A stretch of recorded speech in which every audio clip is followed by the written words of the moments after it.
नमस्कार सभी साथियों का। आज का विषय बहुत ही चर्चा का विषय है कि क्या एक्स मुस्लिम्स को इस्लाम छोड़ने के बाद लोकायत या चरवाक को अपना लेना चाहिए दर्शन के रूप में और जीवन पद्धति के रूप में। मैं समझता हूँ हाँ, उनको ये अपना लेना चाहिए और ना ही उनको वैदिक धर्म में जाना चाहिए, ना ही सनातन धर्म में जाना चाहिए। ऐसा मैं क्यों बोलता हूँ? ऐसा मैं इसलिए बोलता हूँ क्योंकि अगर आप ब्राह्मणवाद या सनातन धर्म में जाते हैं, वैदिक धर्म तथाकथित वैदिक धर्म में आप जाते हैं, तो आप कहीं ना कहीं पिछड़ी जातियों के ऊपर अन्याय कर रहे हैं और उन लोगों के ऊपर आप तमाचा मार रहे हैं जिन लोगों ने संघर्ष किया है जाति भेद को हटाने के लिए। इसलिए मेरा ये मानना है कि तमाम एक्स मुस्लिम्स जो इस्लाम को छोड़ चुके हैं और जो कि ठीक किया उन्होंने इस्लाम को छोड़ के, उनको मेरे हिसाब से चरवाक लोकायत लेना चाहिए, क्योंकि चरवाक लोकायत प्रैक्टिकल भी है और ये मैटर को मानता है, मटेरियलिज्म को मानता है, जो कि स्वाभाविक है, जो प्रत्यक्ष प्रमाण पे चलता है, जो हम सब देख सकते हैं, सुन सकते हैं, अनुभव कर सकते हैं।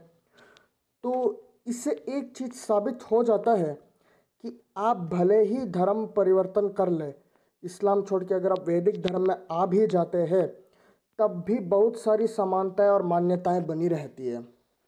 बस फ़र्क इतना है कि कर्म, वर्णाश्रम और पुनर्जन्म, ये तीन चीज़ है जो वैदिक धर्म और सनातन धर्म को अलग करता है। अन्यथा इन तीनों को भी हटा दें तो ज़्यादा अंतर नहीं रह जाता इस्लाम में और सनातन धर्म में। मैं इसलिए कहना चाहूँगा कि एक्स मुस्लिम को विचार करना चाहिए कि अगर वो इस्लाम छोड़ चुके और वो ये सोचते हैं कि भाई कौन सा धर्म अपनाना चाहिए या ये कौन सी फ़िलासफ़ी पढ़नी चाहिए, तो मैं उन्हें रेकमेंड करूँगा कि वो लोकायत चरवाक फ़िलासफ़ी को पढ़े, उसी को समझे और उसी पे अमल करे।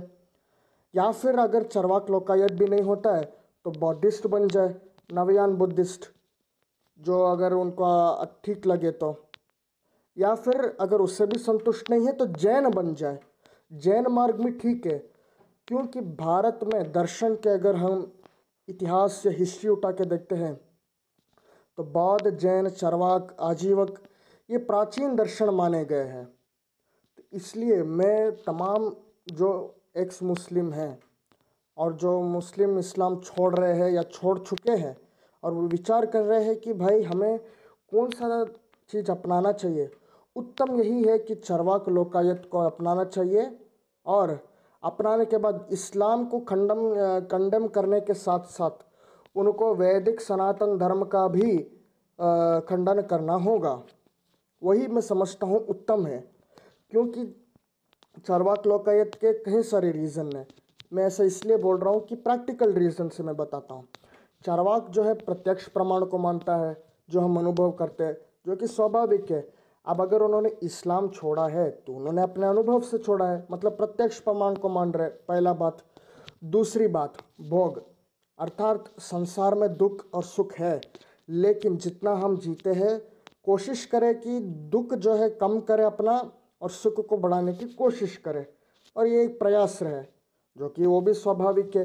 भाई धर्म में परिवर्तित होने के बाद भी अगर आप वही चीज़ कर रहे हो एक तरीके से, इस्लाम में 72 हुरे हैं, यहाँ पे अप्सराओं की कहानी आती है।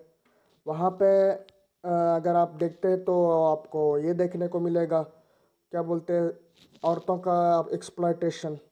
लेकिन सनातन धर्म या हिंदू धर्म, वैदिक धर्म में क्या एक्सप्लॉयटेशन नहीं है? जी, उसमें भी है। तो मैं कहता हूँ कि जिस प्रकार प्रत्यक्ष प्रमाण को साक्ष्य रख के इस्लाम छोड़ा है, मैं समझता हूँ उन्हें वैदिक धर्म भी नहीं अपनाना चाहिए। इनफैक्ट उसका भी उतना ही खंडन करना चाहिए, विरोध करना चाहिए अगर कोई उन्हें बोले तो। ये हुआ। तीसरा मैं एक और रीज़न बताता हूँ कि पुनर्जन्म नहीं होता है। ये इस्लाम के लोग तो ऑलरेडी मानते हैं, लेकिन हिंदू धर्म में है। और अगर कोई इस्लाम छोड़ रहा है, वो तो रूह को भी नहीं मानता। जब रूह को नहीं मानता तो आत्मा को वो कैसे मान सकता है? आत्मा को भी वो नहीं मान सकता। भले ही शब्दों का खेल हो ये, लेकिन एक ही चीज़ को बता रहा है कि शरीर के अंदर कोई ऐसी चीज़ है जो मरने के बाद भी जिंदा रहता है, जो ये कॉन्सेप्ट है। अब बस हिंदुइज्म में इसको आत्मा कहते हैं और आत्मा जन्म लेता रहता है पुनर्जन्म के तहत, लेकिन इस्लाम में ऐसा नहीं है। वो या तो जन्नत में चला जाता है या जहन्नुम में चला जाता है। तो मैं यही कहना चाहूँगा कि जब वो मेटाफिज़िक्स को ही छोड़ दिए है तो पुनर्जन्म क्यों मानना पड़ेगा सनातन धर्म में आके। तो ये बकवास हो जाता है। सनातन धर्म का एक और रीज़न क्यों नहीं मानना चाहिए और चार्वाक लोकायत को मानना चाहिए, क्योंकि चार्वाक लोकायत पे पुनर्जन्म नहीं है। आप एक ज़िंदगी जीते हो, मर जाते हो, वहीं पे ख़त्म, आगे कोई जीवन नहीं। चौथा पॉइंट एक आता है कर्मफल सिद्धांत। ये कर्मफल सिद्धांत डिपेंड्स ऑन ग्रुप, ठीक है। अब इस्लाम में क्या होता है, वहाँ पे अल्लाह जो है वो बैठ के आपको सज़ा दे रहा है, वो बैठ के आपको ये बोल रहा है कि क्या करना है क्या नहीं करना है। सनातन धर्म वैदिक धर्म में क्या है, यहाँ पे अलग अलग देवी देवता है। कुछ देवी देवता की पूजा एक पद्धति से करनी पड़ती है, कुछ में अलग पद्धति से। और यहाँ पे गरुड़ पुराण के अकॉर्डिंग जाएंगे तो कर्मफल का जो दंड है वो यमराज देता है आपको। तो उसका एक सेपरेट देवता है जिसने ठेका ले रखा है कर्मफल देने का। शनिदेव वो भी कर्मफल दाता माना जाता है, मतलब जीते जी ही कर्मफल दे दो भाई। तो यहाँ पर ये कॉन्सेप्ट आता है सनातन धर्म में। वैदिक धर्म में तो दयानंद सरस्वती खुद बोल देते ईश्वर ही साक्ष्य है, वही दंड देगा, हम सिर्फ कर्म करेंगे, दंड देना है, क्या देना है, फल देना है, वो ईश्वर का काम है। तो ईश्वर पे वहाँ पे चले जाते। तो यहाँ पर भी सिमिलर कॉन्सेप्ट है। तो चार्वाक कर्मफल सिद्धांत को नहीं मानता, तो कर्मफल सिद्धांत की भी ज़रूरत नहीं है। तो इस हिसाब से मैं देखा जाऊँ तो जो एक्स मुस्लिम जिन चीज़ों के आधार पे वो ऑलरेडी इस्लाम छोड़ रहे हैं, वो विचार ज़्यादातर चार्वाक लोकायत से मिलता है। तो उनको चार्वाक लोकायत स्वीकार करना चाहिए और वैदिक धर्म सनातन धर्म का खंडन करना चाहिए, रिजेक्ट करना चाहिए। मैं समझता हूँ कि अगर कोई मुस्लिम सनातन धर्म को अपनाता है, वैदिक धर्म को अपनाता है और टाइटल में ब्राह्मण क्षत्रिय वैश्य का टाइटल लगाता है, वो हज़ारों साल से SC ST पे हो रहे जो अत्याचार है, उस अत्याचार के जो घाव है उस घाव पे नमक छिड़क रहा है। जो एक मुस्लिम हिंदू बनता है या वैदिक सनातनी बनता है, वो कहीं ना कहीं SC ST OBC के घाव पे नमक छिड़क रहा है। तो मैं इसलिए कहना चाहूँगा कि वो ना अपनाए और चार्वाक लोकायत पे विचार करे, उसके अकॉर्डिंग जीवन जिए। और कोई अगर कहता है कि सनातन धर्म में वैदिक धर्म में चार्वाक लोकायत है, तो मैं क्लियर कर देना चाहता हूँ नहीं है। इसका सबसे बड़ा रीज़न है कि जितने भी पौराणिक और महाभारत ग्रंथ लिखे गए हैं वो बौद्ध जैन और चार्वाक के विरोध में लिखे गए हैं, उनको डेरोगेटरी टर्म से दिखाया गया है। ये आपको 21वीं सदी में आपको ये कहते हैं, ये सुनते हुए बुरा लगता है, आप ये बात को स्वीकार नहीं करना चाहते, इसलिए आपको शुगर कोटिंग और सॉफ्ट कोटिंग करना पड़ता है कि ऐसा नहीं है, संस्कृत में ये मीनिंग है, वो मीनिंग है, 9 का 6, 6 का 9 करना पड़ रहा है। लेकिन वास्तव में अगर आप शांति पर्व खोलिएगा महाभारत का 12वें शांति पर्व का 39th चैप्टर, उसमें चार्वाक को मार रहे हैं ब्राह्मण लोग। तो और अथर्ववेद का 12 का 5 का 62 जो क्षेमकरण दास त्रिवेदी का ट्रांसलेशन है, वो भी नास्तिकों को मारने की बात कर रहे हैं, वेद निंदक को मारने की बात कर रहे हैं।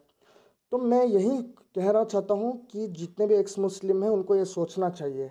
और इससे मैंने प्रयास किया है कि क्यों उन्हें लोकायत चार्वाक को अपनाना चाहिए और उस पर विचार करना चाहिए, ना कि सनातन धर्म या वैदिक धर्म। मैं तो कहूँगा ब्राह्मण धर्म जो है उससे उसकी ओर मतलब ना जाए या उन्हें नहीं जाना चाहिए, मैं ये बोल रहा हूँ। अंत में यहीं मैं अपनी बात ख़त्म करता हूँ। आशा करता हूँ आपको ये वीडियो अच्छी लगेगी और खूब लाइक शेयर सब्सक्राइब कीजिए चैनल को और बेल आइकन भी दबा लीजिए फॉर फ्यूचर नोटिफिकेशन। धन्यवाद।